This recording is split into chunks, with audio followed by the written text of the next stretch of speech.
तो बच्चों पहले होमवर्क वाला पार्ट डिस्कस कर रहे हैं, ठीक है।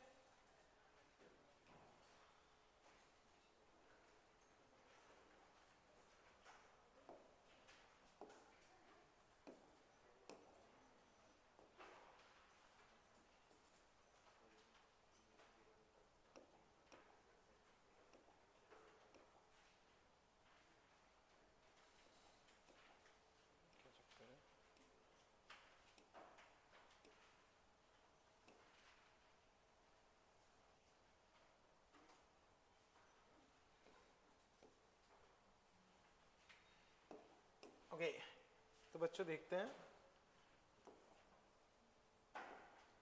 First exercise. बच्चों फर्स्ट एक्सरसाइज इसमें बोलो बच्चों कोई दिक्कत हो फर्स्ट में, ठीक है। फिर बच्चों देखो सेकंड एक्सरसाइज, इसमें कोई दिक्कत 1-4। ओके और कुछ बच्चों सेकंड, ठीक।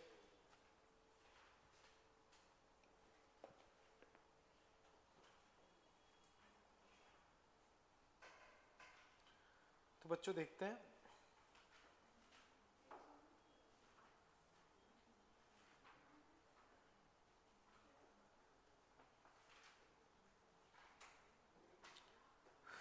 फोर्टीन, ठीक है। बच्चों देखो equal force greater than mg is applied to string in all three cases starting from rest.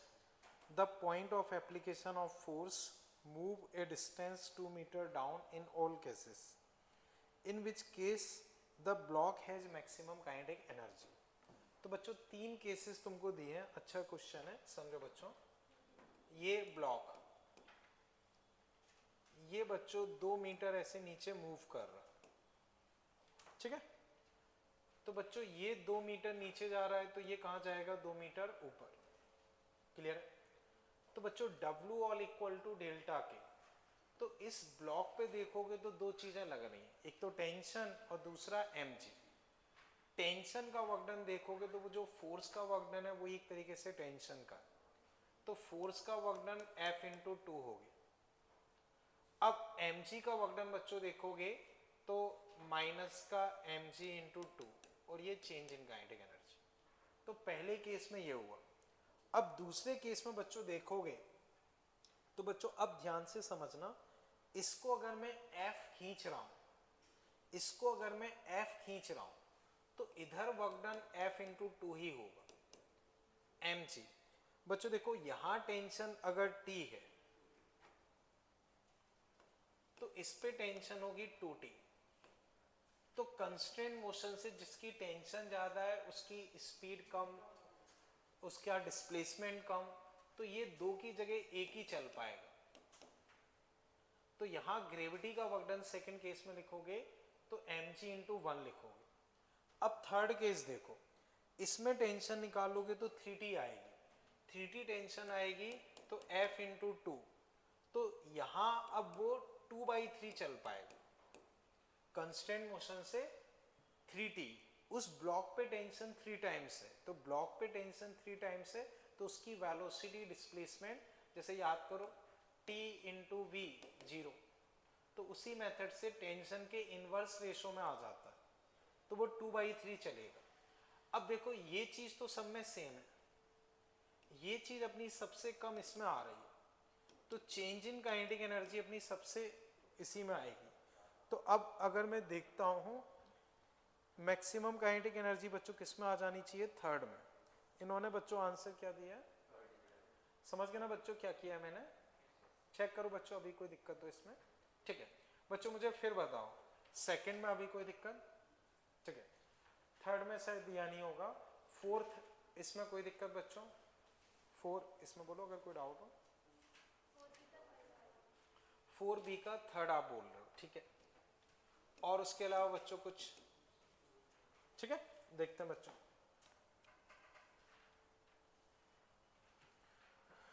4B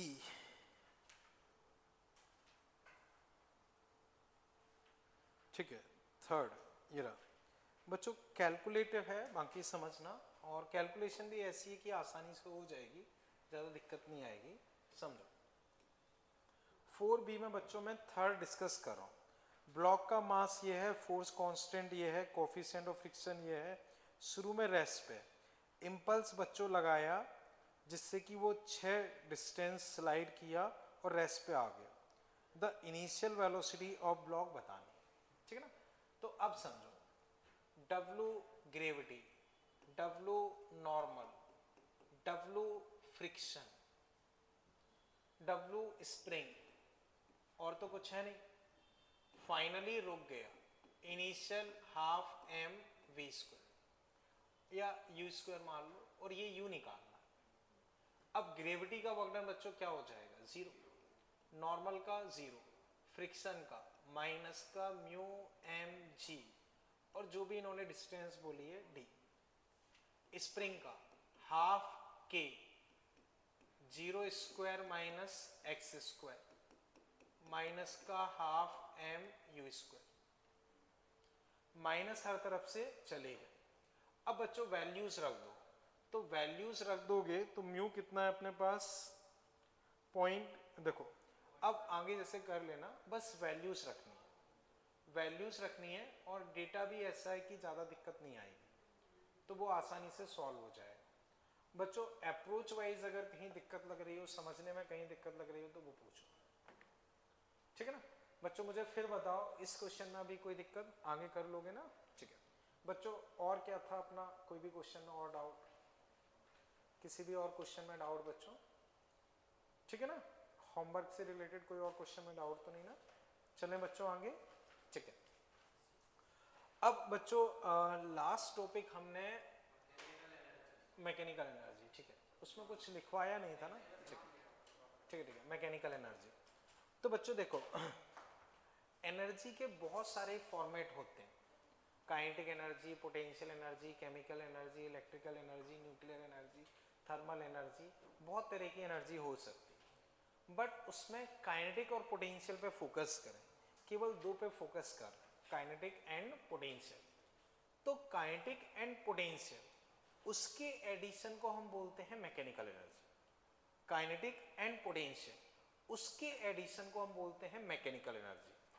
total energy बच्चों क्या होती है, टोटल एनर्जी का जनरल मतलब ये होता है कि सब तरह की एनर्जी, जैसे थर्मल हो, न्यूक्लियर हो, केमिकल हो, सब तरह की मान लो, वो नहीं हम कंसीडर कर रहे। मैकेनिकल एनर्जी बच्चों क्या होगी, काइनेटिक एंड पोटेंशियल, उन दोनों के एडिशन को क्या बोल देंगे, मैकेनिकल। काइनेटिक बच्चों पता ही है half M V square, system हो तो half M one V one, उस तरह से निकल आएगा।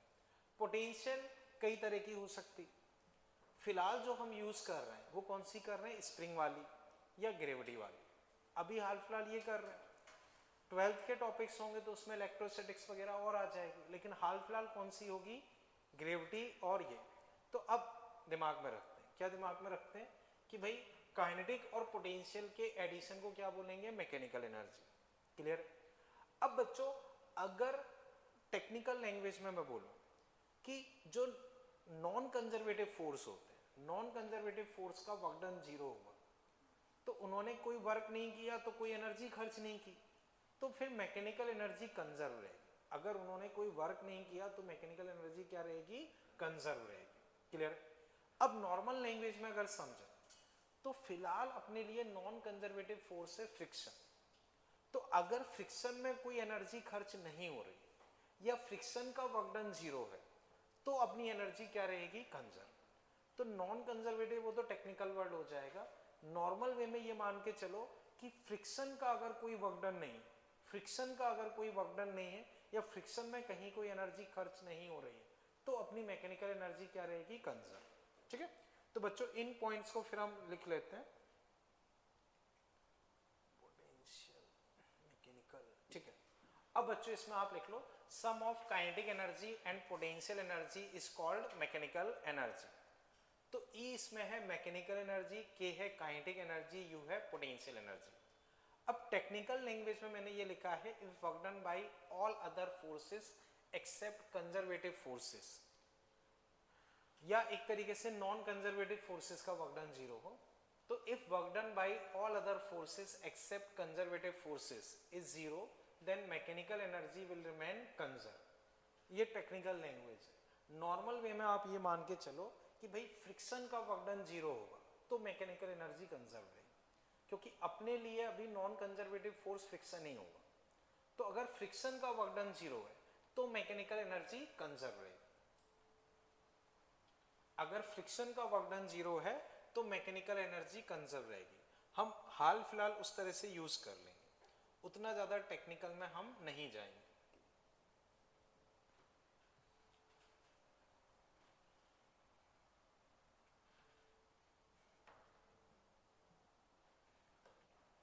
ठीक है, अब ये आता कैसे है, जो मैंने ये लाइन लिखी है वो आती कैसे है, वो अगर हम देखें तो वो मैं डिस्कस कर रहा हूं।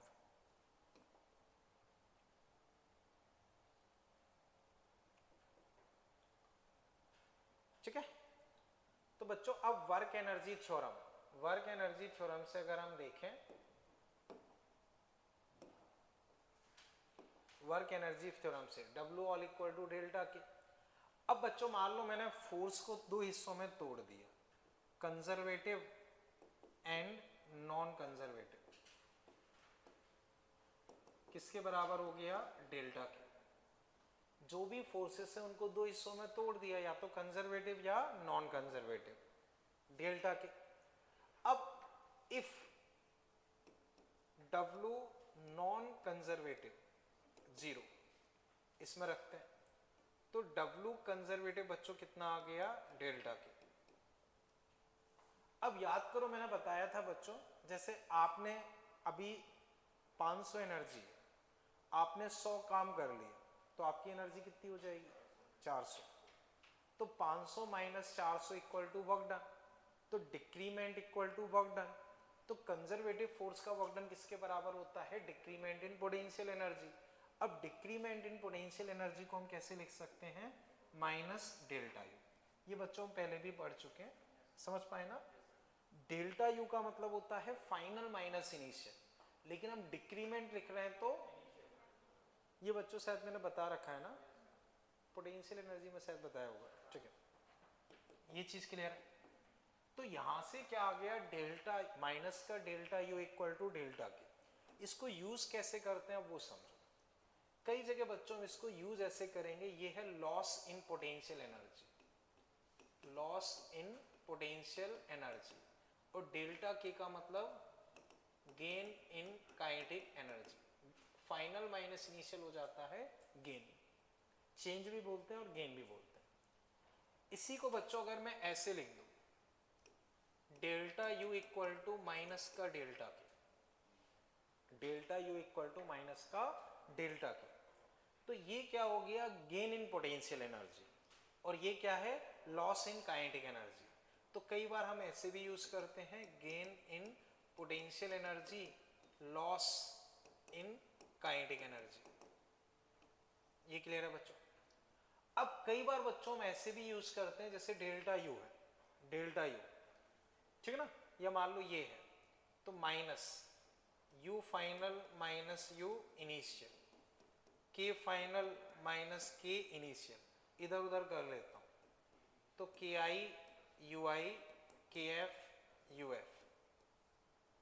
तो इनिशियल काइनेटिक प्लस पोटेंशियल मतलब इनिशियल मैकेनिकल एनर्जी, फाइनल मतलब फाइनल मैकेनिकल एनर्जी। तो यहां से प्रूफ हो गया कि जो स्टार्टिंग मैकेनिकल एनर्जी है वही फाइनल है, मतलब वो कंजर्व है। तो एक बार बच्चों इतना कंप्लीट कर लो, फिर मैं आगे डिस्कस करता हूं।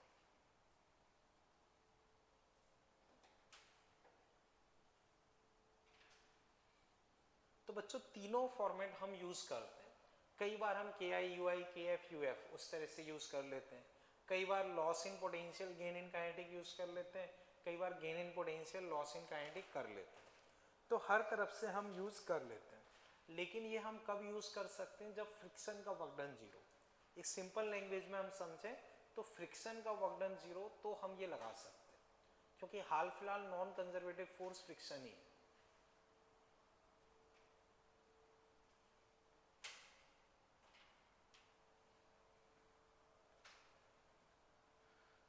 तो बच्चों जो इस पर्टिकुलर टॉपिक के क्वेश्चंस होते हैं वो अपने वर्क एनर्जी थ्योरम से भी हो जाते हैं। तो वर्क एनर्जी थ्योरम से करो या इससे करो, बात एक ही है।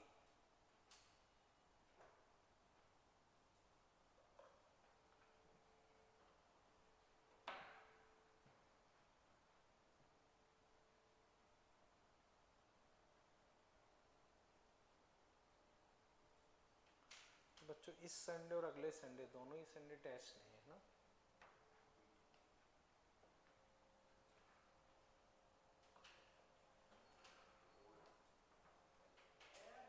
नहीं है।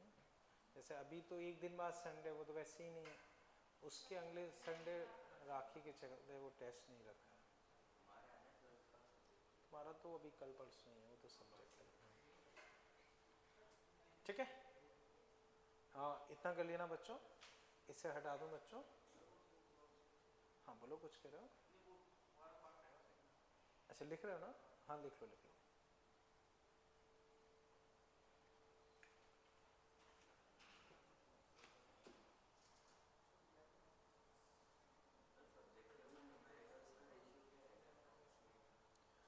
देखो जनरली ये मान लो लगभग अगर आप अपना बोर्ड एग्जाम देखोगे, बोर्ड एग्जाम, तो जितने भी रीसेंट बोर्ड एग्जाम देखोगे वो जो मैंने एनालाइज किया है, तो आप एमसीक्यू और वैसे मिलाओगे तो जो मैंने फील किया है लगभग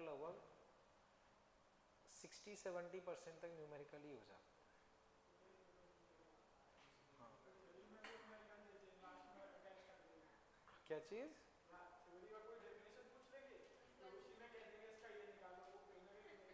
हाँ, तो कहने का मतलब ये कि लगभग 60-70% तक तो न्यूमेरिकली हो जाता है। 30% तक ही मान के चलो प्रॉपर थ्योरी रहती है, तो उस तरह से रहता है। तो मान के चलो अधिकतर न्यूमेरिकल्स ही रहते हैं। उसी पैटर्न पे अपना भी मान लो। ठीक है बच्चों, इसे हटा दूं, हम कर लिया ना कृष्णा? ठीक है। अब बच्चों इस पे क्वेश्चंस कैसे रहते हैं, तो कुछ सिंपल से क्वेश्चंस होते हैं, उनको मैं लिखवा नहीं रहा हूँ, ऐसे डिस्कस कर रहा हूँ। बच्चों समझो क्वेश्चंस ऐसी, बस बच्चों देख के आंसर बताओ। मान लो जैसे ये पार्टिकल है, इसको हमने छोड़ दिया, ये नीचे आएगा। एयर वेयर का फ्रिक्शन हम मान के नहीं चल रहे, तो बच्चों जब ये नीचे आएगा तो बताओ इसकी पोटेंशियल एनर्जी कम होगी या बढ़ेगी? कम होगी। काइनेटिक एनर्जी, तो जितनी पोटेंशियल कम होगी उतनी ही काइनेटिक बढ़ेगी। और मैकेनिकल एनर्जी कंजर्व रहेगी। मैकेनिकल एनर्जी क्या रहेगी? कंजर्व रहेगी। ये चीज क्लियर है? मान लो अगर बच्चों में इसी को रेफरेंस मान लो, ये अभी h हाइट पे है, तो बताओ पोटेंशियल इसकी क्या होगी? अभी पोटेंशियल mgh, काइनेटिक और मैकेनिकल mgh। ठीक है बच्चों, लेट से कोई हम डेटा मान लेते हैं 30, हाइट कितनी है? 30। अब मान लो बच्चों को 10 नीचे आ गए, 10 नीचे आ गए, तो कितनी हाइट पे बचा? 20। तो अब पोटेंशियल कितनी हो गई? तो पोटेंशियल कितनी कम हो गई? 10 से। तो काइनेटिक कितने से बढ़ जाएगी? 10 से। तो अब मैं पूछता हूं इस इंस्टेंट पे काइनेटिक क्या होगी? और मैकेनिकल 30, वो वही रहेगी। मान लो बच्चों को यहां कहीं आ गया इधर 10 पे या 8 पे मान लो, तो यहां पोटेंशियल क्या होगी? mg8, काइनेटिक और मैकेनिकल ये। तो आप देखो जैसे जैसे नीचे आएगा पोटेंशियल कम होगी, काइनेटिक बढ़ेगी, लेकिन मैकेनिकल एनर्जी क्या रहेगी? कंजर्व रहेगी। अब इस पे क्वेश्चंस क्या रहते हैं वो समझो। मान लो बच्चों को h हाइट पे था, h हाइट पे, h/2 पे आ गए, तो बताओ पोटेंशियल एनर्जी कितने परसेंट हो गई? काइनेटिक एनर्जी कितनी हो गई? और मैकेनिकल एनर्जी वो तो हमेशा ही वही है। मान लो बच्चों h/2 की जगह h/4 हाइट पे, या मतलब ग्राउंड से h/4 हाइट पे, ग्राउंड से h/4 हाइट पे, तो पोटेंशियल कितने परसेंट बची? 75%। काइनेटिक एनर्जी नहीं, मैकेनिकल सॉरी, पोटेंशियल 25% बची है, काइनेटिक 75%, वो तो वही रहेगी। समझ पाए बच्चों? ठीक है, और समझो बच्चों, पार्टिकल को ऐसे गिराया h से, टक्कर खाके h/2 तक पहुंच पाया, तो पहले टोटल एनर्जी कितनी थी? अब यहां पे तो टक्कर में कितना परसेंट लॉस होगी? 50%, क्योंकि mgh से mgh/2 रह गई, मतलब 50% टक्कर में चली गई। mgh पहले थी, टक्कर खा के यहीं तक पहुंच पाई, तो अपनी आधी एनर्जी टक्कर में उसने खो दी। समझ गए बच्चों? मान लो बच्चों 1/4 हाइट तक पहुंच पाई, तो कितना परसेंट एनर्जी टक्कर में खो दी? ठीक है ना। मान लो बच्चों 10 मीटर से गिराया, 3 मीटर तक पहुंची, तो कितना परसेंट लॉस कर दी? 70%। बची कितनी? 30%। उस तरह के क्वेश्चंस रहते हैं। और समझो बच्चों, इस तरह से छोड़ दिया h हाइट से, यहां से वो फिसलते हुए नीचे आ गए, बताओ कितना नीचे आई? h। तो कितना पोटेंशियल कम होगी? mgh। किस में जाएगी? तो बॉटम पे काइनेटिक क्या होगी? mgh। अब बॉटम पे स्पीड पूछी, तो mgh equal to half mv² root 2gh। बाकी बच्चों मैंने बताया था अगर फ्रिक्शन विक्शन नहीं है तो डायरेक्ट भी कर सकते। समझ गए बच्चों? उस पैटर्न के बच्चों क्वेश्चंस रहते हैं। समझ पाए बच्चों? कोई दिक्कत इसमें? ठीक है। अब बच्चों इसमें अगर हम कुछ क्वेश्चंस देखें, तो अब इसे देखो बच्चों, ये पार्टिकल है, स्मूथ वर्टिकल ट्यूब है। जैसे बच्चों एक ट्यूब है, उसको ऐसे मान लो पानी का जो ट्यूब होता है उसी को ऐसे बेंड करके बना दिया, तो ये इस तरह से ट्यूब है, स्मूथ है और वर्टिकल प्लेन में, इस तरह से वर्टिकल प्लेन में। Find minimum speed at A so that particle can reach at point C. तो ए पे मिनिमम स्पीड बतानी है जिससे कि ये सी तक पहुंच जाए। रेडियस आर है, स्मूथ वर्टिकल ट्यूब है। बच्चों एक बार कर लो, फिर मैं डिस्कस करता हूं।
कर लिया बच्चों?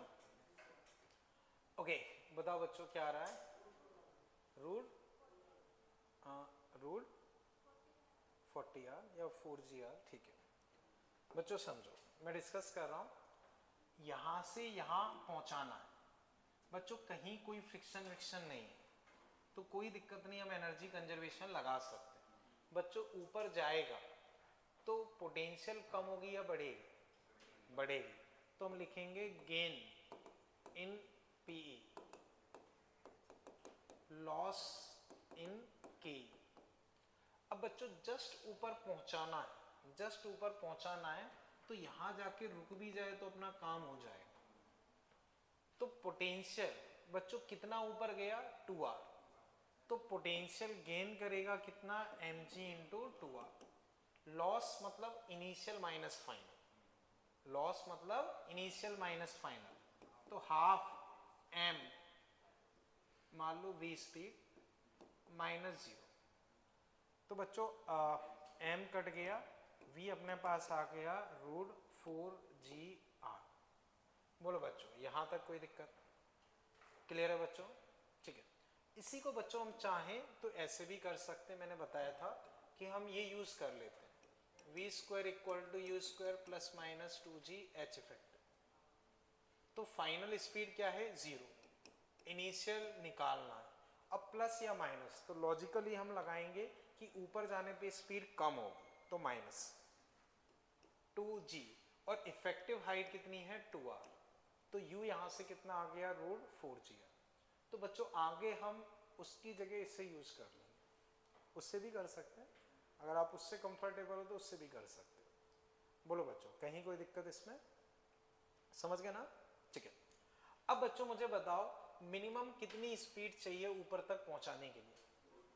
Root 4GR, root 4GR। अब मान लो बच्चों उससे कम स्पीड है, रूट 3GR, ऊपर तक पहुंच पाएगा? तो क्या होगा? जाएगा, वापस आएगा, फिर ऐसे ऑसिलेशन करेगा।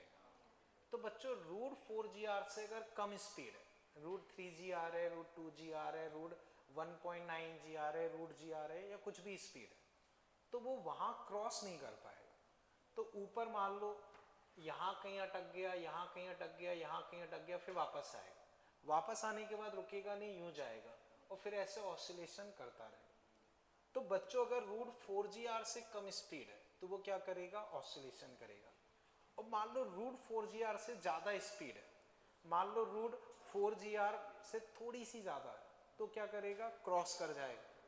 क्रॉस कर जाएगा, फिर ऐसे ही घूमता रहेगा, तो वो सर्कुलर मोशन कंप्लीट करता रहेगा। ये चीज समझ गए बच्चों? तो बच्चों अब मुझे बताओ इस सिचुएशन में सर्कुलर मोशन कंप्लीट करने के लिए कितनी स्पीड चाहिए? More than root 4GR। Limiting case में हम रूट 4GR मान लेते, लिमिटिंग केस में रूट 4GR मान लेते। ये चीज क्लियर है? बोलो बच्चों, यहां तक कोई कंफ्यूजन? ठीक है। और उससे कम स्पीड होगी तो वो क्या करेगा? ऑसिलेशन करेगा। ये वाला क्लियर है? अब बच्चों इस तरह से आप लिख लो, vertical circular motion with light rod और tube. Vertical circular motion with light rod और ट्यूब।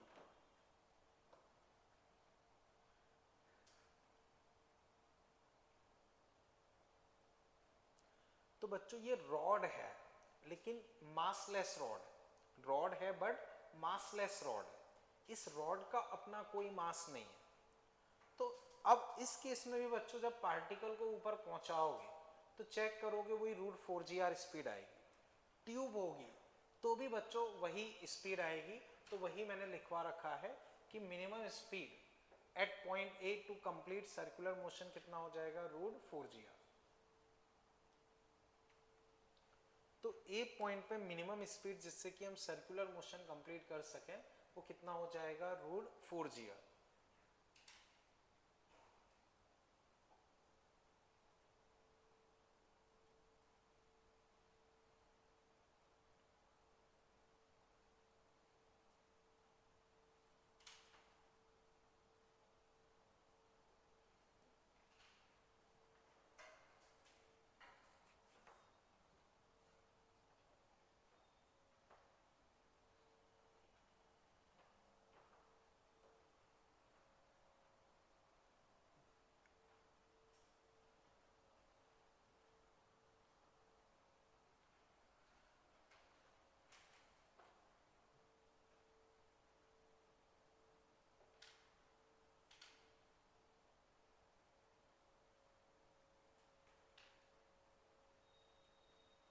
ठीक है बच्चों, क्लियर है यहां तक? ओके। अब बच्चों इसमें एक लाइन और लिख लो। इतना कंप्लीट कर लिया ना? ठीक है। एक लाइन बच्चों और लिख लो। If speed at bottom, if speed at bottom is less than root 4GR, if speed at bottom is less than root 4GR, if speed at bottom is less than root 4GR, then particle will oscillate. ठीक है? तो speed अगर बच्चों root 4GR से कम है तो particle क्या करेगा? ऐसे ऑसिलेशन करेगा, और ज्यादा होगी तो वो कंप्लीट कर लेगा। ये चीज क्लियर है? ऐसा कब? जब ट्यूब हो या लाइट रॉड हो तब। बोलो बोलो। ओके ठीक है बच्चों, चले आगे कर लो। ठीक है ना?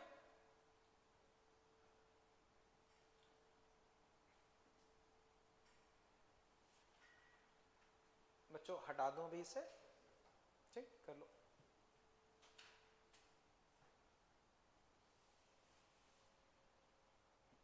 नन्नी कर लिया, हटा दो। ठीक है।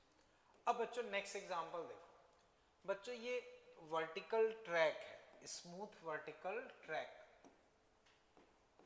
Smooth vertical track. जैसे बच्चों समझो इस तरह से आप समझ सकते हो।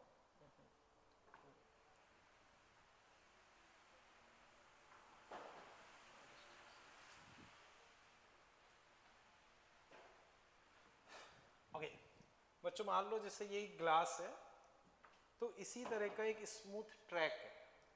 तो इस तरह का स्मूथ वर्टिकल ट्रैक है, इसके बॉटम पे एक पार्टिकल है, उसको स्पीड दी और वो जस्ट यहाँ पे पहुंच पा रहा, तो बी पॉइंट तक उसको पहुंचाना है। तो find minimum speed so that particle can reach at point B. एक बार बच्चों कैलकुलेट कर लो, सिंपल सा है। हाँ रेडियस बच्चों आर, रेडियस आर।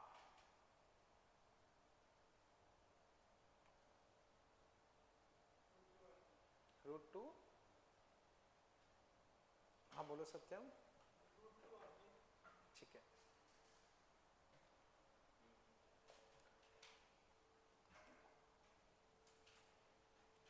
तो बच्चों इसको again v² equal to u square से कर सकते हैं, बट मैं मेथड सिखाने के लिए और एक मेथड यूज कर रहा हूँ, इससे थोड़ा सा बस मेथड का आइडिया रहा और कुछ नहीं। जैसे मान लो बच्चों मैंने इसको रेफरेंस ले लिया, ठीक है ना बच्चों, आप लोगों ने जैसे किया होगा वो भी सब सही है, बस मेथड सिखाने के लिए इस तरह से यूज कर रहा हूँ। तो बच्चों फ्रिक्शन विक्शन कुछ है नहीं, तो KI UI KF UF। अब इनिशियल काइनेटिक एनर्जी ½mv², चूंकि उसी को रेफरेंस लिया है तो potential energy mg0। Final kinetic बच्चों जस्ट यहाँ पहुंचाना भर है, तो यहाँ स्पीड 0 भी होगी तो काम चल जाएगा। तो फाइनल काइनेटिक एनर्जी ½m0²। अब पोटेंशियल के लिए बच्चों हाइट से मतलब है, तो mgr। बच्चों ये हट गया, ये हट गया, mm कट गया, बच्चों मैं डायरेक्ट लिख रहा हूँ √2gr। तो बच्चों इससे भी कर सकते हो, v² equal to u² plus minus, उससे भी कर सकते हो। Gain in potential, loss in kinetic, उससे भी कर सकते हो। तो वो अपने ऊपर होता है, हम कोई सा भी लगा सकते हैं। समझ गए? वर्क एनर्जी थ्योरम से करना चाहो उससे भी कर सकते हो। ठीक है, कर लो एक बार इतना। तो बच्चों बताओ, यहां जैसे यही सिचुएशन है, मैंने फेंका, यहां तक पहुंचाने के लिए कितनी स्पीड चाहिए? √2g। अब मान लो उससे कम स्पीड हुई तो वो बी तक पहुंच पाएगा? उससे पहले अटक जाएगा। या मान लो चलो √2gr से फेंक दिया, बी तक पहुंच गया, उसके बाद क्या होगा? फिर उधर जाएगा, ऑसिलेशन करेगा। तो बच्चों √2gr स्पीड होगी तो वो क्या करेगा? बी तक पहुंच जाएगा, वापस आएगा, ऑसिलेशन करेगा। ठीक है ना? यही मान लो बच्चों अगर रस्सी होती, रस्सी से पार्टिकल को बांध के अगर मैं ये करता तो उसमें भी यही होता, वो यहां तक पहुंच जाता और यूं ऐसे ऑसिलेशन करता। अगर रस्सी होती तो भी वो यहां तक पहुंच जाता, ऐसे ऑसिलेशन करता। मान लो बच्चों अब √2gr की जगह √gr स्पीड है, उससे कम स्पीड है, तो बताओ बी तक पहुंच पाएगा? हो सकता है यहां अटक जाए, यहां अटक जाए तो फिर वापस आके ऐसे ऑसिलेशन करेगा। और कम स्पीड है, √0.5gr, अब बी तक पहुंच पाएगा? तो अब वहीं की वहीं थोड़ा बहुत कर लेगा। तो कहने का मतलब बच्चों ये है कि √2gr या उससे कम स्पीड है तो वो ऑसिलेशन करेगा। √2gr या उससे कम स्पीड है तो वो ऑसिलेशन करेगा। ये सारी चीजें मैं बाद में आपको लिखवा दूंगा, बट अभी समझ पाए ना, √2gr से कम स्पीड होगी तो वो क्या करेगा? ऑसिलेशन। अगर रस्सी से अटैच हो तो भी ऑसिलेशन करेगा। ये चीज समझ गए? ओके, इसे बच्चों फिर मैं हटा रहा हूं। अब इसे देखो बच्चों, वही बच्चों स्मूथ वर्टिकल ट्रैक है,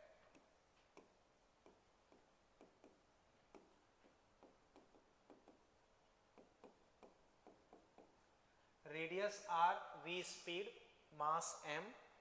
और बच्चों ये इस पे ऐसे मान लो पार्टिकल घूम रहा है, टॉप पॉइंट पे स्पीड v है, तो टॉप पॉइंट पे तुम्हें नॉर्मल रिएक्शन लिखना है।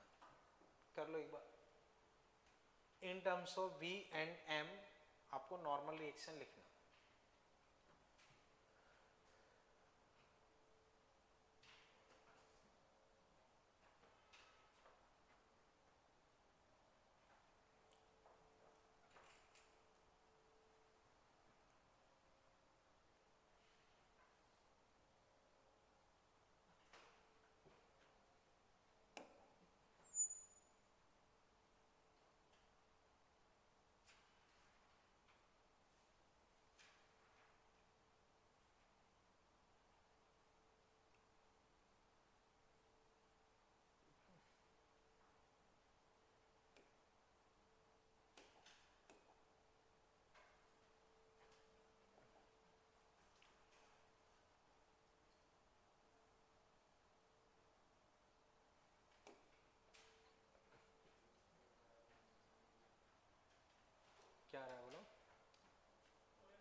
4mg नहीं, ये कहाँ दिया है √4rg? हाँ बोलो बोलो।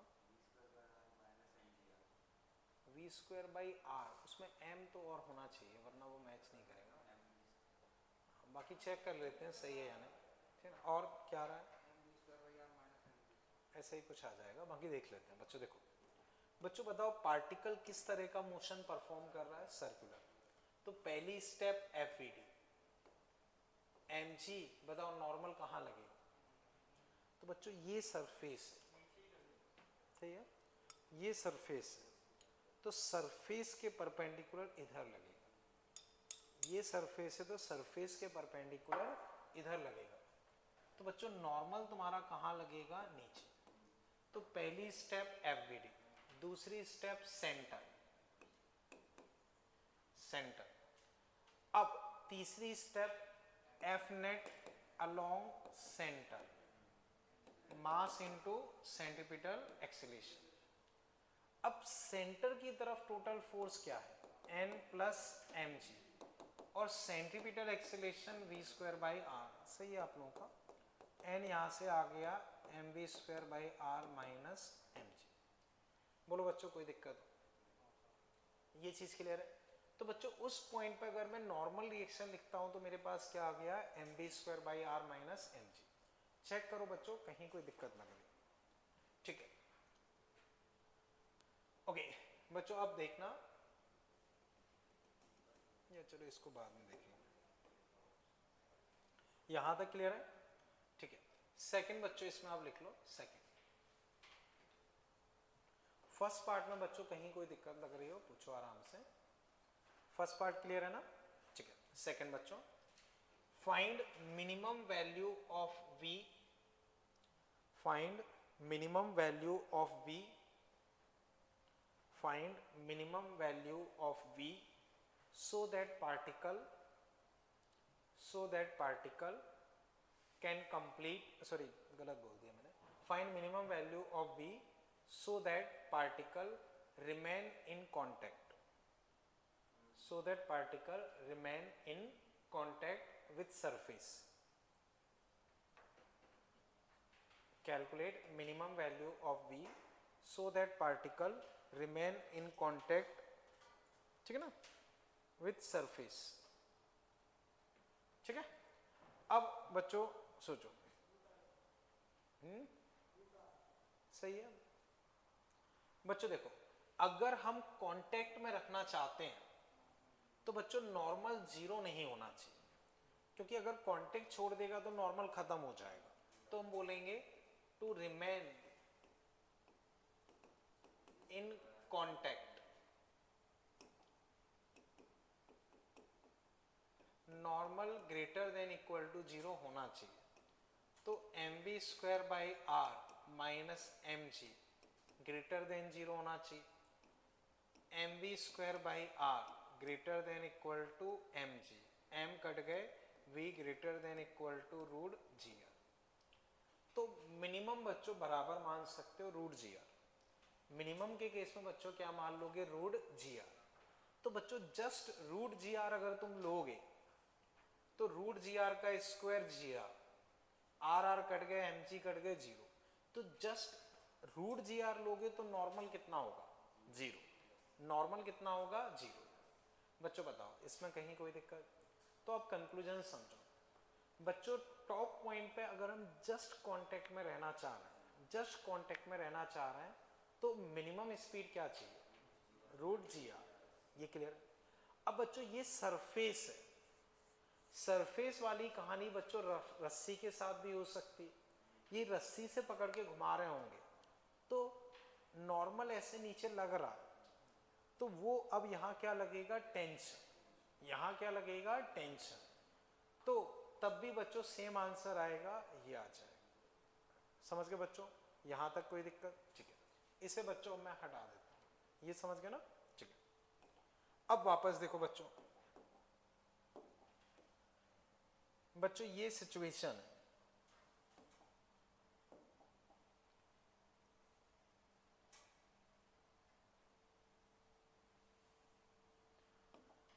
मान लो बच्चों ये पॉइंट ए, ये पॉइंट बी, ये पॉइंट सी, ये पॉइंट डी, और लेट से ई पॉइंट भी यहां लिख देता हूं,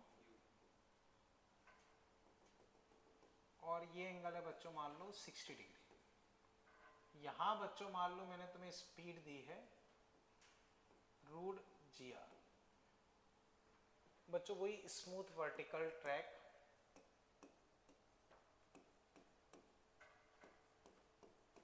वर्टिकल ट्रैक,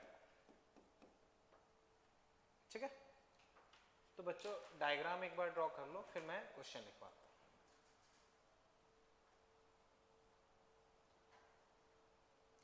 तो बच्चों सी पॉइंट पे स्पीड रूट जी आर है, ये दे रखा है। सी पॉइंट पे स्पीड रूट जी आर है, ये दे रखा है, ठीक है ना। ये ऑलरेडी प्रोवाइडेड है कि सी पॉइंट पे स्पीड क्या है, रूट जी आर, ठीक है। ठीक, तो बच्चों अब इसमें आप लिख लो कैलकुलेट स्पीड, ठीक है, speed comma centripetal acceleration, tangential acceleration, radius R है, speed comma centripetal acceleration, tangential acceleration, comma normal reaction at point A B C D E. तो बच्चों सबसे पहले सी पे देखते हैं, सी पे, ठीक है, सी पे, क्योंकि वो तो पता ही है। बताओ सी पे स्पीड क्या है, रूट जी आर, कोई दिक्कत, ठीक है। सी पे स्पीड बच्चों रूट जी आर। सी पे बताओ सेंट्रीपिटल एक्सेलरेशन क्या होगा,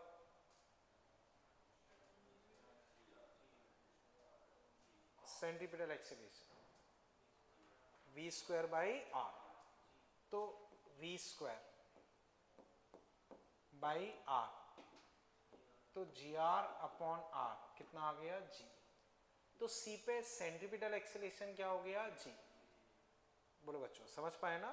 तो अगर मैं सी पॉइंट पे लिखता हूं एट पॉइंट सी, तो स्पीड हो गई root G R, centripetal acceleration बच्चों रूट जी आर का स्क्वायर अपॉन आर यानी कि जी। अब बच्चों बताओ टेंजेंशियल एक्सेलरेशन, बच्चों बताओ एफबीडी बनाओगे तो एमजी नीचे, नॉर्मल नीचे, टेंजेंशियल डायरेक्शन में कोई फोर्स है, टेंजेंशियल डायरेक्शन में कोई फोर्स है नहीं, तो टेंजेंशियल एक्सेलरेशन कितना हो जाएगा, जीरो, ठीक है। अब बच्चों बताओ सी पे नॉर्मल कितना होगा, तो बच्चों अभी अभी देखा था वो जीरो, ये चीज समझो बच्चों। अब बच्चों बताओ अगर मैं इसमें पूछता कि सी पॉइंट पे ओवरऑल एक्सेलरेशन बताओ, हालांकि पूछा नहीं है, बस ऐसे ही पूछ रहा हूं, क्या हो जाएगा, दोनों का स्क्वायर अंडर मतलब जी। बच्चों बताओ सी पॉइंट वाली सारी चीजें क्लियर है। अब बच्चों आप सबसे पहले बी निकाल लो, वो आसान पड़ेगा, फिर ए, बच्चों जो बी पे होगा वही डी पे होगा, तो बी और डी को अलग से सॉल्व करने की जरूरत नहीं है, जो बी पे होगा वही डी पे होगा। तो पहले आप बी पे निकाल लो, फिर ए पे निकाल लो, फिर ई पे लास्ट में निकाल लेना, वो थोड़ा सा टफ पड़ेगा। तो पहले बी निकाल लो, जो बी के आंसर है वही डी के आंसर है, तो डी के लिए अलग से सॉल्व करने की जरूरत नहीं है, वो सिमेट्री से वही आंसर आ जाएगा। तो बी निकाल लो और ए निकाल लो, ई फिर बाद में देखते हैं। कर लो बच्चों, बोलो बोलो नॉर्मल कैसे जीरो है बताता हूं, देखो चाहो तो हम सॉल्व कर लेते हैं, देखना ये रहा, इस पॉइंट पर नॉर्मल क्या है, M B square minus M G. अब एम आर, वी अपने पास कितना है, root G R minus M G, M R G R minus M G, R R कट गए, एम जी कट गए, नॉर्मल कितना आ गया, जीरो। तो वो जस्ट पहले हमने देखा था तो मैंने डायरेक्ट कर दिया था।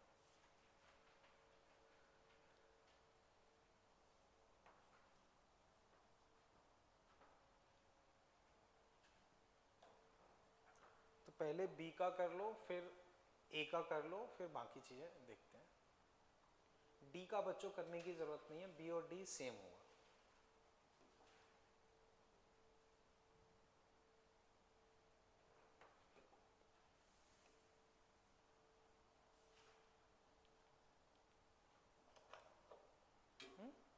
बोलो बी पे स्पीड क्या आई?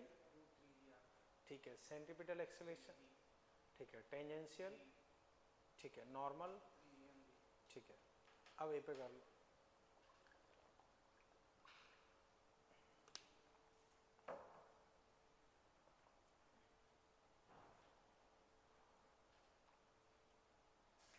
ठीक हो कृष्णा? कुछ दिमाग चल पा रहा है?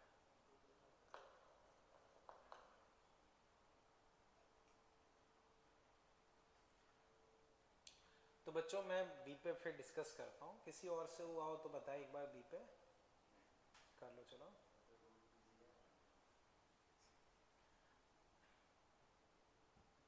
हो पाया? चलो बच्चों मैं डिस्कस कर रहा हूँ, देखना। फॉर बी और डी, तो बच्चों डी और बी सेम ही रहेंगे, तो मैं एक साथ लिख रहा हूँ, पर एक ही लिख रहा हूँ भी, वरना अननेसेसरी कंफ्यूजन होगा। बी लिख रहा हूँ, बाकी बच्चों दिमाग में रखो जो आंसर बी के हैं वही डी के हैं, ठीक है। अब समझो बच्चों, मैं फॉर्मूला लगा रहा हूँ for C2B applying V square equal to U square plus minus 2G H effective। बच्चों कई सारे मेथड हो सकते हैं, मैं ये अप्लाई कर रहा हूँ। तो बच्चों किससे किसके लिए लगा रहा हूँ? C से B, C से B। तो C से B में बच्चों फाइनल किसे मानोगे? B को। इनिशियल C कितना है? √GR plus minus 2G। बताओ हाइट गैप कितना है? हाइट गैप कितना है? R। अब लॉजिकली सोचो, C से B आ रहा है तो स्पीड बढ़ेगी या कम होगी? बढ़ेगी, तो तुम प्लस लोगे। अब देखो 2GR और ये GR, तो B पे स्पीड कितनी आ गई? √3GR। एक बार बच्चों स्पीड देखो, आप energy conservation, work energy theorem वो अपने अपने मेथड से कर सकते हो। अब इस मेथड में बच्चों कोई दिक्कत हो तो बताओ। स्पीड कितनी आ गई? √3GR, ठीक है भाई। अब ये आ गई, अब मुझे सेंट्रीपिटल एक्सीलरेशन चाहिए, तो VB स्क्वायर अपॉन R, तो 3G। Centripetal acceleration V square by R, 3G। अब टेंजेंशियल एक्सीलरेशन चाहिए, टेंजेंशियल, तो वो बच्चों समझो, यहां B है, mg नॉर्मल, और तो कुछ है नहीं, सेंटर यहां है। तो बच्चों फोर्सेस ये दो हैं, सेंटर के अलोंग या परपेंडिकुलर, तो रिजॉल्व करने की जरूरत है नहीं। अब टेंजेंट के अलोंग नेट फोर्स टेंजेंशियल देगा। बताओ टेंजेंट के अलोंग नेट फोर्स क्या है? mg। तो टेंजेंशियल एक्सीलरेशन अगर लिखूंगा तो mg बाई m मतलब g। तो टेंजेंशियल एक्सीलरेशन बच्चों कितना आ गया? g। टेंजेंट के along net force tangential acceleration, तो वो g आ गया। बाई चांस बच्चों अगर इसमें पूछा जाता ओवरऑल एक्सीलरेशन बताओ, तो क्या होता? दोनों का स्क्वायर अंडर √10g। अगर पूछा जाता तो निकाल सकते थे। अब बच्चों मुझे नॉर्मल निकालना, तो पहली स्टेप FVD, दूसरी स्टेप सेंटर, अब तीसरी स्टेप सेंटर की तरफ नेट फोर्स, सेंटर की तरफ नेट फोर्स,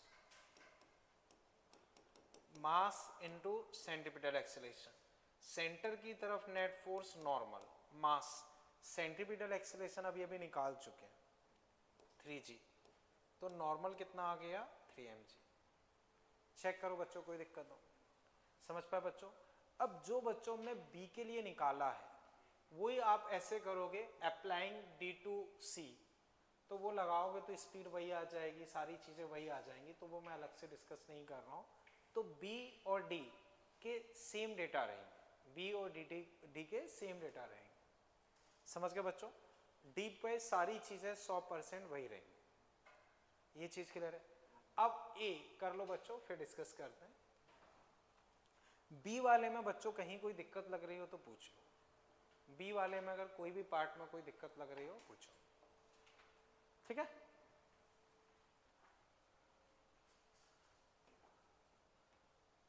अब बच्चों बताओ, ए कर लिया, दीप्ति तुमने कर लिया, बोलो क्या आ रही है speed? Centripetal acceleration, tangential, normal, नहीं नॉर्मल 6 mg आएगा, ठीक है ना? देखते हैं बच्चों, यहां तक कर लो, यहां तक कोई दिक्कत? नॉर्मल गड़बड़ है, बाकी ठीक है।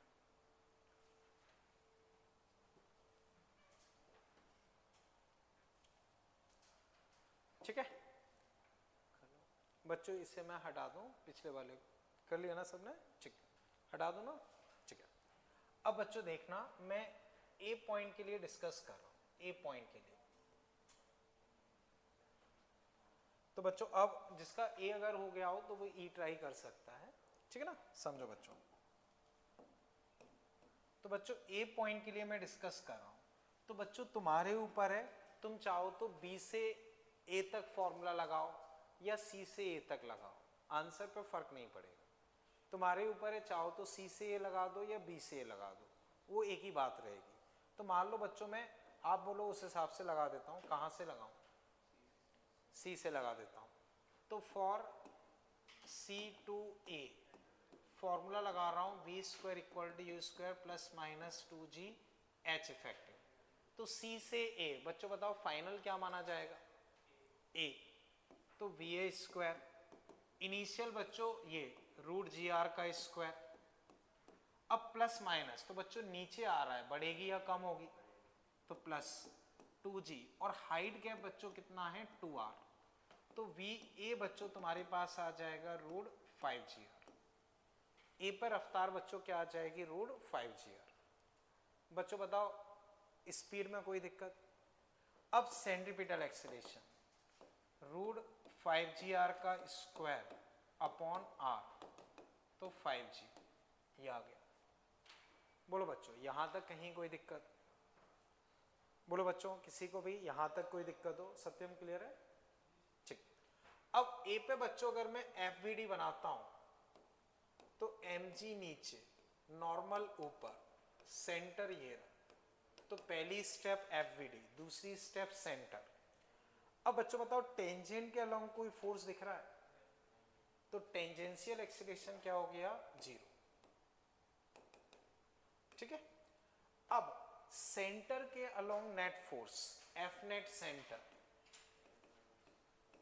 मास इनटू सेंट्रीपिटल एक्सीलरेशन, तो बच्चों नॉर्मल सेंटर की तरफ है, mg उल्टा है, तो नेट सेंटर की तरफ हो जाएगा ये, और सेंट्रीपिटल हम निकाल चुके हैं 5g, तो नॉर्मल बच्चों यहां से कितना आ गया? 6 mg।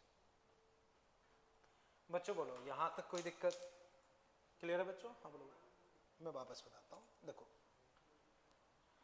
mg हमेशा नीचे ही लगेगा, नॉर्मल ऊपर, सेंटर ये रहा, तो सेंटर की तरफ नॉर्मल है, mg उल्टी तरफ है, तो नेट सेंटर की तरफ क्या हो जाएगा? नॉर्मल माइनस mg, और मास इनटू सेंट्रीपिटल के बराबर। सेंट्रीपिटल हम यहां निकाल चुके हैं 5g, तो वो हमने डायरेक्टली यूज कर लिया, वैसे तो v स्क्वायर बाई आर रखते, लेकिन वो हम ऑलरेडी निकाल चुके हैं तो यूज कर लिया। ओके बच्चों अब एक बार चेक करो, यहां तक कोई दिक्कत? ठीक है बच्चों, अब मुझे बताओ अगर मैं यहां ओवरऑल एक्सीलरेशन पूछता तो क्या होता? 5g, ये क्लियर है? अब बच्चों ई पॉइंट हम बाद में डिस्कस करेंगे, उससे पहले मैं कुछ और चीजें डिस्कस कर रहा हूं, तो मुझे पहले ये बताओ यहां तक की चीजें समझ पाए? तो ये कब था बच्चों?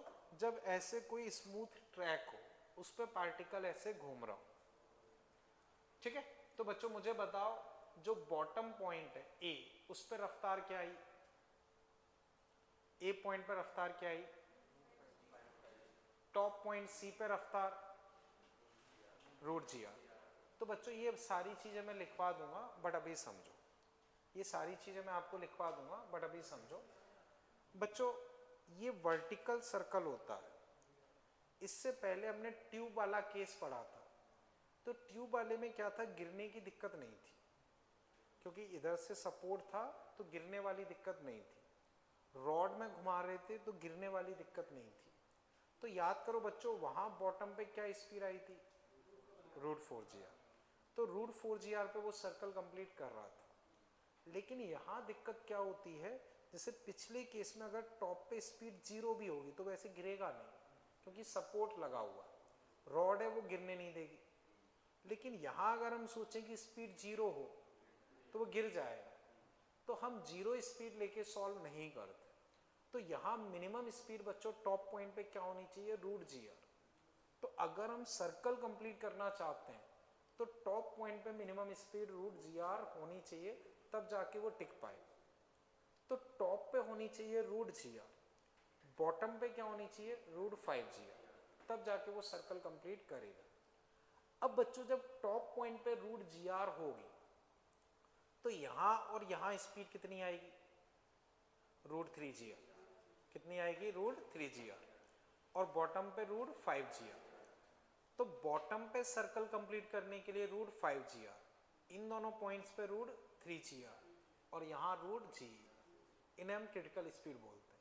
ये सरफेस के लिए भी वैलिड है और रस्सी के लिए भी। अगर क्रिटिकल स्पीड्स होंगी तो बताओ यहाँ नॉर्मल क्या होगी, टॉप पॉइंट पे √GR पे नॉर्मल क्या थी, 0। यहाँ और यहाँ 3 mg, बॉटम पे 6 mg। क्लियर है। अब बच्चों बताओ पूरे में सबसे ज्यादा नॉर्मल कहाँ पे, बॉटम पे, और सबसे कम टॉप पे। दोनों का डिफरेंस 6 mg। तो बच्चों आप समझो, ये पॉइंट हम कई जगह यूज कर लेते हैं, ये सारी चीजें मैं लिखवा दूंगा, बट अभी समझ लो कि बॉटम और टॉप का डिफरेंस हमेशा 6 mg रहेगा। चाहे यहाँ √5GR स्पीड हो, या √15GR हो, या √60GR हो।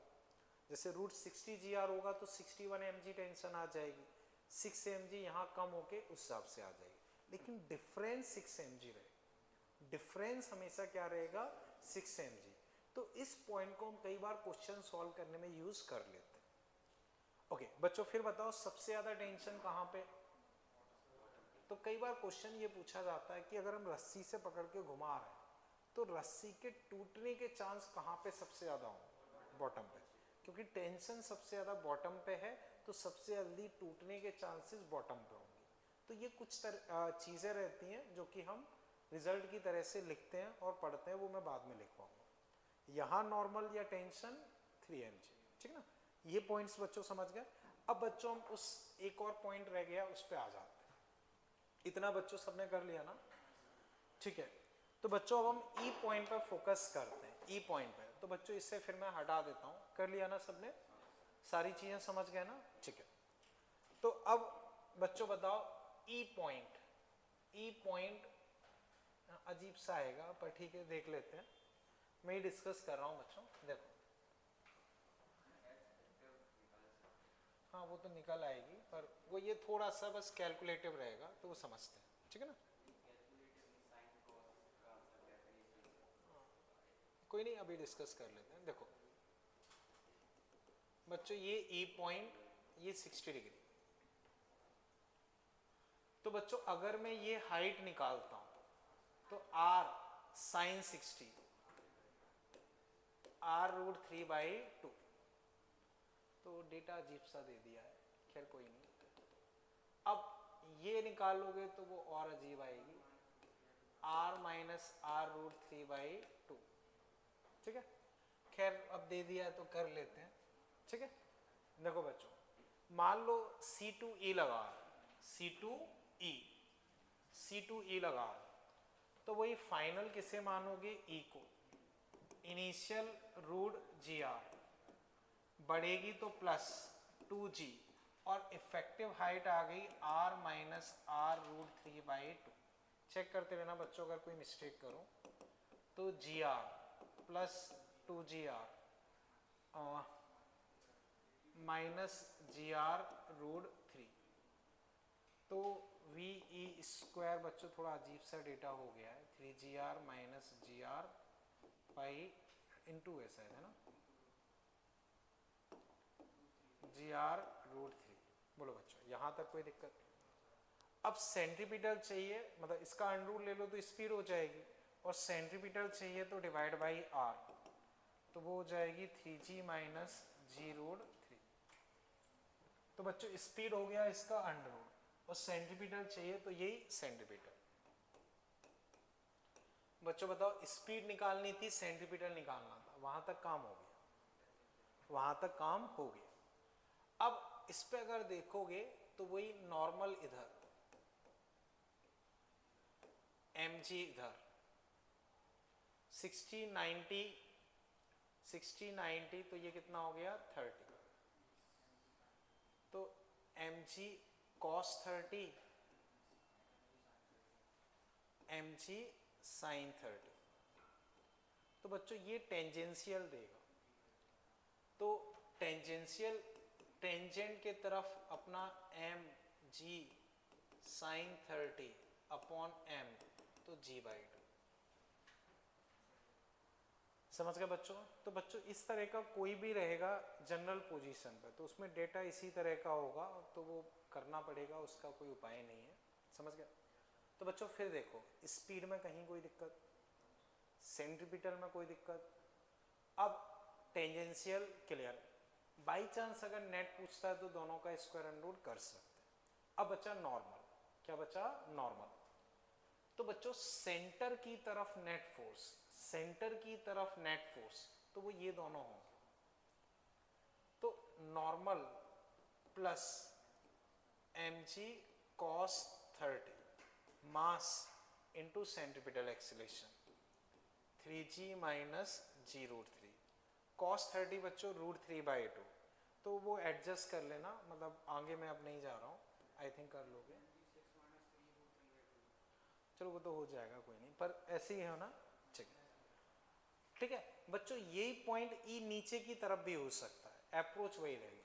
अब जैसे यहां जो डेटा आया है, अगर वो सिमेट्रिकली यहां पूछता है सेम रहेगा, जो यहां होगा वही यहां होगा, तो वो सिमेट्रिक होता है, सेम रहेगा। बच्चों मुझे बताओ अब ई पॉइंट में कहीं कोई दिक्कत? क्लियर है बच्चों? कर लो फटाफट, फिर हम आगे डिस्कस करते हैं।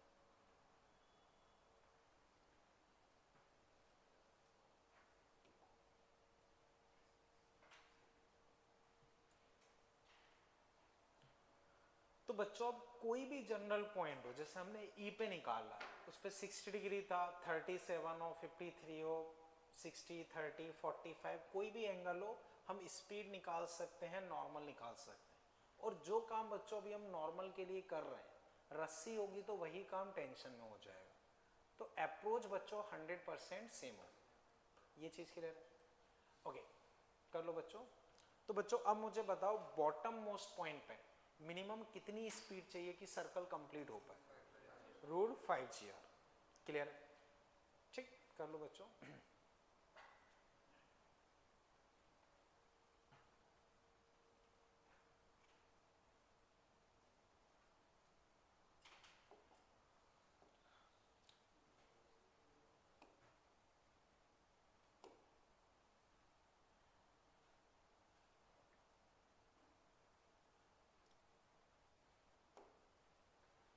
चेक।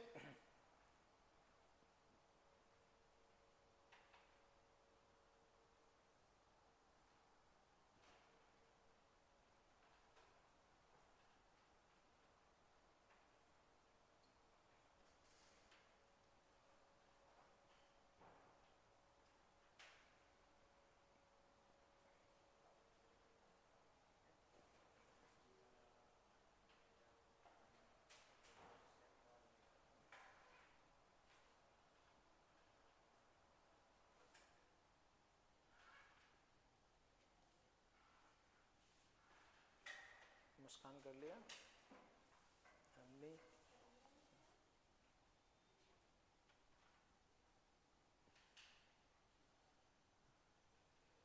हो गया? कर लो चलो।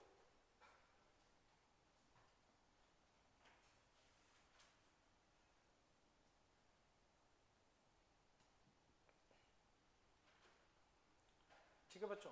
अब बच्चों एक बार वापस देखना इसको। बच्चों देखो, बी पॉइंट तक पहुंचाने के लिए मिनिमम क्या स्पीड चाहिए थी, तो उससे कम स्पीड होगी तो क्या करेगा, ऑसिलेशन।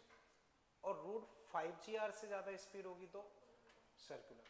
अब मान लो देखो बच्चों, रूट 2GR पे क्या करेगा, ऑसिलेशन, उससे कम होगा ऑसिलेशन। लेकिन अगर स्पीड मान लो 3GR हुई तो क्या होगा, यहां तक कहीं पहुंच जाएगा, उसके बाद क्या होगा, नहीं, समझो वही सरफेस है। देखो रॉड और या उसके केस में तो ऑसिलेशन करता, अगर रूट 2GR से ज्यादा स्पीड हुई तो मान लो वो यहां कहीं पहुंच गया तो यहां ऐसे प्रोजेक्टाइल में निकल जाएगा। मान लो रूट कुछ 4GR तो यहां पहुंच के ऐसे प्रोजेक्टाइल में निकल जाएगा। तो समझो रूट 2GR से कम स्पीड है तो ऑसिलेशन, रूट 5GR से ज्यादा है तो कंप्लीट सर्कल, लेकिन 2 से 5 के बीच में 2.53, 3.54, तो बीच में कहीं वो कांटेक्ट लूज करके प्रोजेक्टाइल में निकल जाएगा। अब कांटेक्ट कहाँ लूज करेगा, कांटेक्ट कहाँ लूज करेगा, तो कांटेक्ट वहां लूज करेगा जहां नॉर्मल या टेंशन जीरो हो। तो अगर पूछा जाता है कि भाई किस एंगल पे कांटेक्ट लूज करेगा, तो वो वहां कांटेक्ट लूज करेगा जहां नॉर्मल या टेंशन जीरो हो। ये चीज समझ गए बच्चों, ठीक है। अब बच्चों हमने जो चीजें पढ़ी हैं उसे हम नोट डाउन कर रहे हैं।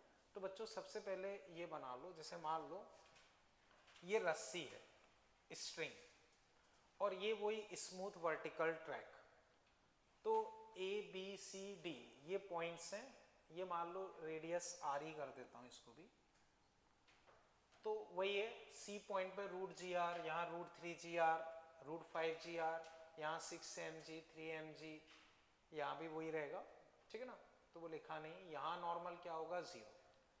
तो क्रिटिकल स्पीड ये है, ये क्या है, क्रिटिकल स्पीड है, और उस सिचुएशन में ये रिजल्ट है। तो बच्चों ऐसा नहीं कि हमेशा बॉटम पे नॉर्मल 6mg हो, रूट 5GR स्पीड होगी तब 6mg होगा, रूट 10GR हुई तो 11mg आ जाएगा। तो वो हम सॉल्व कर सकते हैं, लेकिन क्रिटिकल केस ज्यादा यूज होता है तो वो हम रिजल्ट की तरह से लिख लेते हैं।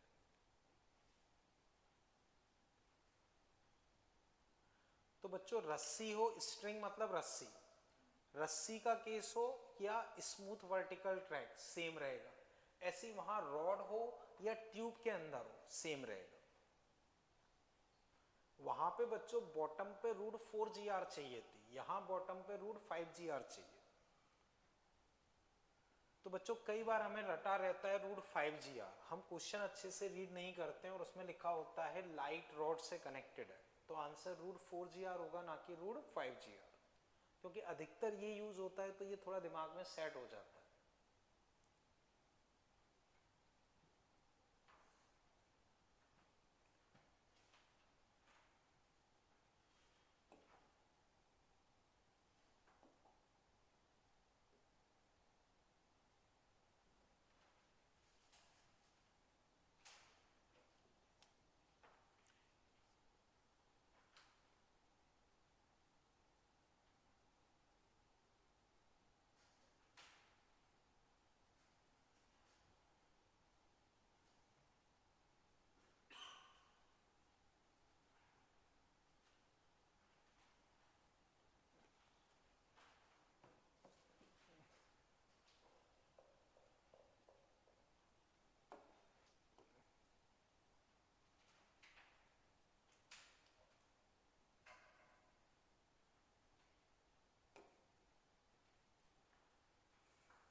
इतना कर लिया बच्चों, कर लो।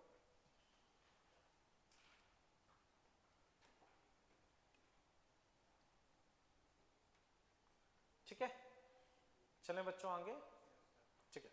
अब बच्चों नोट करके कुछ पॉइंट्स आप लिख लो। तो first, if speed at bottom most point, if speed at bottom most point, if speed at bottom most point, ठीक है, तो बच्चों अब इसमें ऐसे लिख लो a V A root 5GR से ज्यादा। हालांकि बच्चों ज्यादा ही होनी चाहिए, लेकिन कई बार हम बराबर भी ले लेते हैं। बिल्कुल प्रिसाइजली देखा जाए तो ये हम बोलेंगे particle will complete circular motion. तो अगर ए पे स्पीड रूट 5GR से ज्यादा है तो वो सर्कुलर कंप्लीट कर लेगा, ठीक है। बी, अगर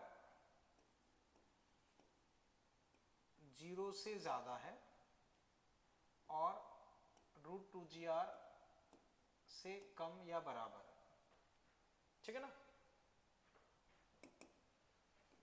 पार्टिकल विल ऑसिलेट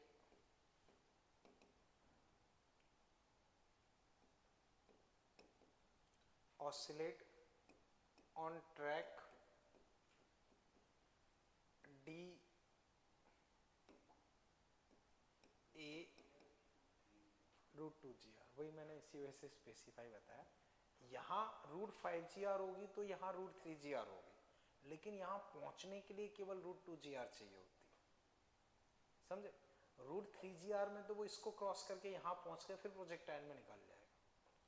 तो यहाँ रूट 5GR है, मेथड से कैलकुलेट करोगे यहाँ रूट 3GR आएगी।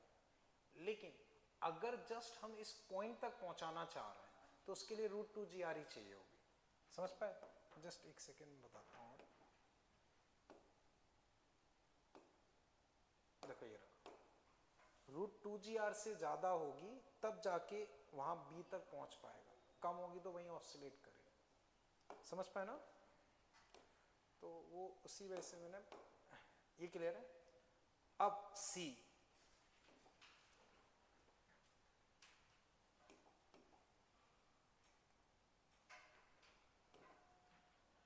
सी पॉइंट, इफ ए पे स्पीड रूट 2GR से ज्यादा है और रूट 5GR से कम है, तो particle lose contact between B and C and move in projectile motion।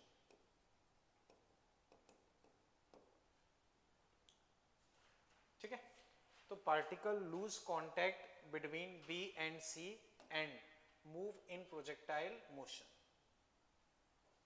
समझ गए बच्चों? तो बच्चों अब कहां पे वो कांटेक्ट लूज करेगा, तो उसका तरीका होगा जहां नॉर्मल या टेंशन 0। ठीक है, कर लो इतना बच्चों।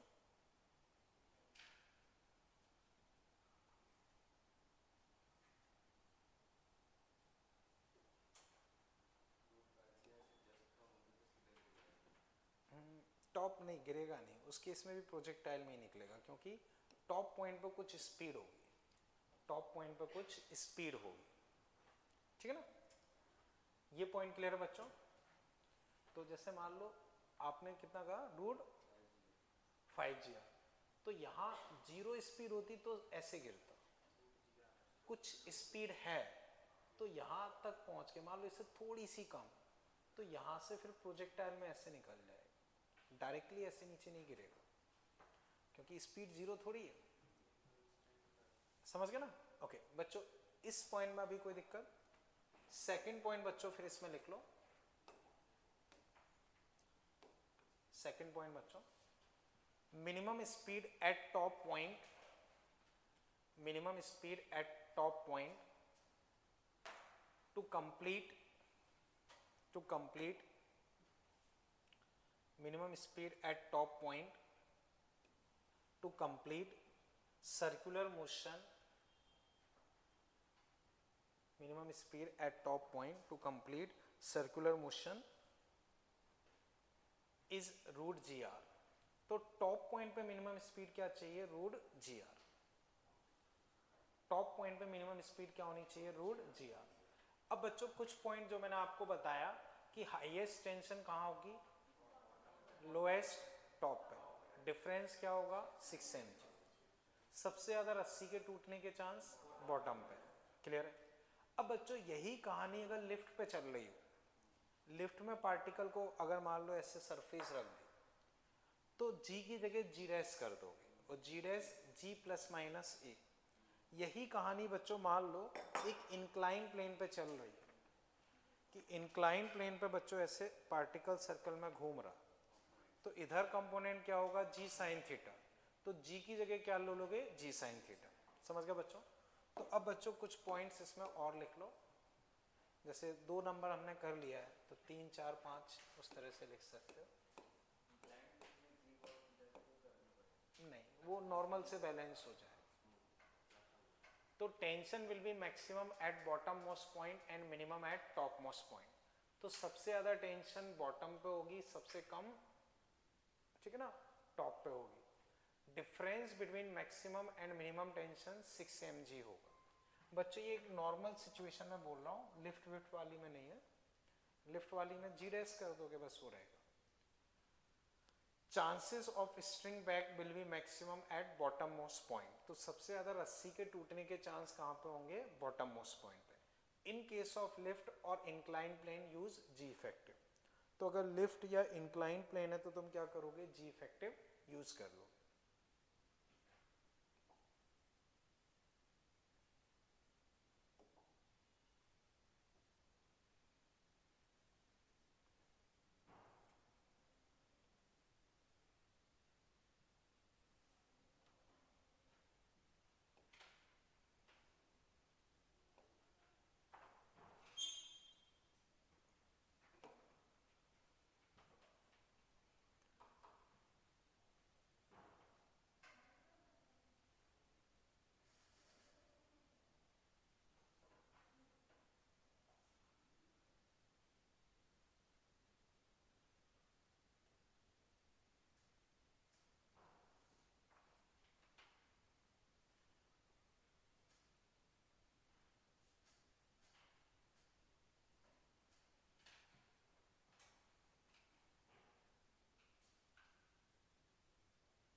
ठीक है बच्चों, कर लो इतना।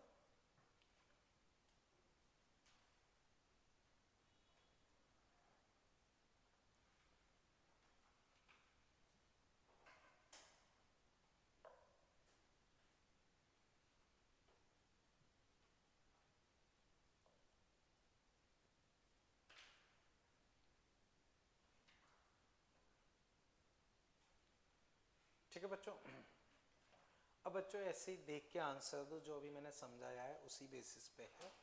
तो बच्चों जस्ट बताना, मान लो ये लिफ्ट है, g/2 एक्सीलरेशन से जा रही है, बताओ बॉटम मोस्ट पॉइंट पे कितनी स्पीड चाहिए होगी, 5g/r। अब क्या करोगे, g प्लस g/2। समझ गए ना बच्चों, g प्लस g/2। ये नीचे अगर होता तो g माइनस g/2। क्लियर है बच्चों।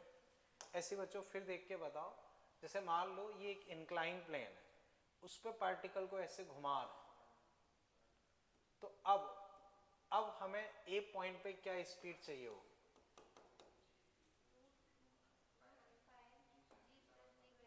नहीं इसमें g/2 नहीं, इसमें केवल ये कंपोनेंट है, ये लिफ्ट नहीं कि हम g प्लस g/2 करें। तो यहाँ अलोंग इंक्लाइन वाला g साइन 30 इंटू आर या एल जो भी है। समझ गए ना बच्चों। तो अगर इंक्लाइन प्लेन हो या लिफ्ट वाली सिचुएशन हो तो हम ऐसे कर लेंगे, ठीक है। अब इससे बच्चों आप ट्राई करो, जैसे इस h हाइट से हमने छोड़ा, सिंपल सा ही क्वेश्चन है, स्लाइड करके ऐसे आ रहा है, तो मिनिमम वैल्यू बतानी है जिससे कि ये वर्टिकल लूप कंप्लीट कर ले। तो बच्चों एक बार ट्राई करो, फिर मैं डिस्कस करता हूँ।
ये बच्चों आई थिंक ये कर लिया होगा, क्या है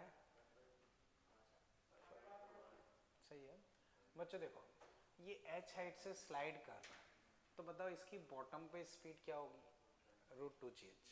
मतलब h से स्लाइड करेगा तो h नीचे आया, तो h नीचे आएगा तो स्पीड √2gh। और अगर वो स्पीड √5gr के बराबर हो जाए तो अपना काम हो जाएगा। इसका स्क्वायर कर देता हूँ, तो 2gh इक्वल टू 5gr। बच्चों ये कट गए, नहीं 2 नहीं कटेगा, हाँ g कट गया, तो h अपने पास क्या हो जाएगा 5r/2, 5r/2। तो बस ये आंसर हो जाएगा। तो इससे ज़्यादा हाइट होगी तो स्पीड √5gr से ज़्यादा आ जाएगी, तो वो सर्कल कंप्लीट कर लेगा। तो मिनिमम कितनी चाहिए होगी 5r/2। एक बार बच्चों चेक करो कहीं कोई दिक्कत लग रही हो। तो बच्चों ये जो क्वेश्चंस मैंने लिखे हैं ये कुछ अभी के टॉपिक से रिलेटेड हैं। तो बच्चों इसमें कुछ क्वेश्चन अच्छे भी हो सकते हैं, तो कोई नहीं, आप तो अपने हिसाब से अटेम्प्ट कर लेना। तो वो जो नहीं बनेंगे वो तो हम डिस्कस कर लेंगे। आप देखो आधे के लिए ये होता कि हम √2gr लेके चलते, √3gr नहीं लेंगे, ये दिमाग में होना चाहिए। क्योंकि बच्चों के दिमाग में ये सेट होता है कि यहाँ √3gr स्पीड होती है तो √3gr चाहिए। नहीं, अगर आधे तक पहुँचाना है तो √2gr स्पीड चाहिए, तो फिर यहाँ √2gr लोगे तो फिर h इक्वल टू r हो जाएगा। समझ पाए ना? और बोलो कोई दिक्कत हो?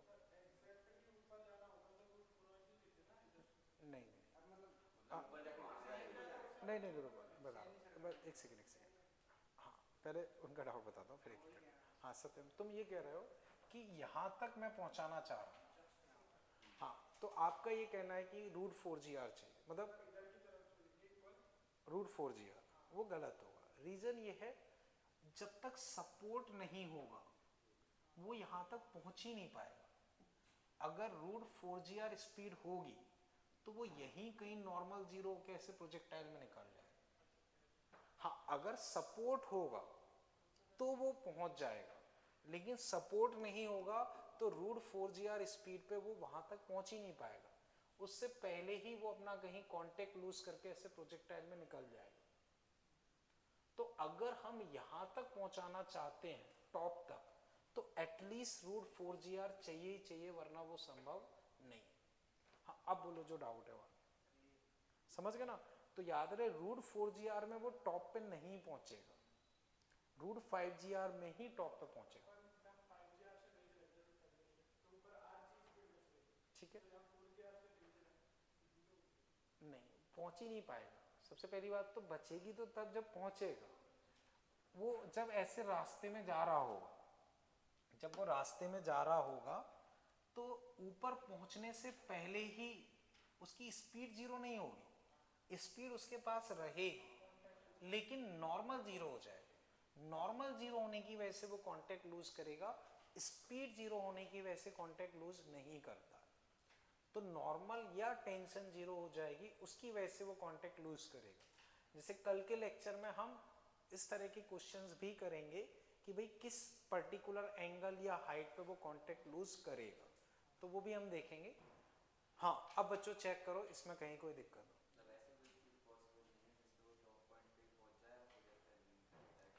नहीं डायरेक्ट टपक जाए वो संभव नहीं। वो ऐसा हो सकता है कि जैसे मान लो तुमने यहाँ सपोर्टिंग ट्रैक लगा दिया और टॉप पॉइंट पे आपने थोड़ा छोड़ दिया, तो वो सपोर्ट लगा के पहुंच के फिर गिर सकता है। बिना सपोर्ट के पॉसिबल नहीं, बिना सपोर्ट के पॉसिबल नहीं। अभी चेक करो बच्चों कोई दिक्कत हो तो। बच्चों ये क्वेश्चंस अभी के टॉपिक से रिलेटेड हैं तो वो अटेम्प्ट कर लेना, बाकी बच्चों फिर देखते हैं। ठीक है बच्चों।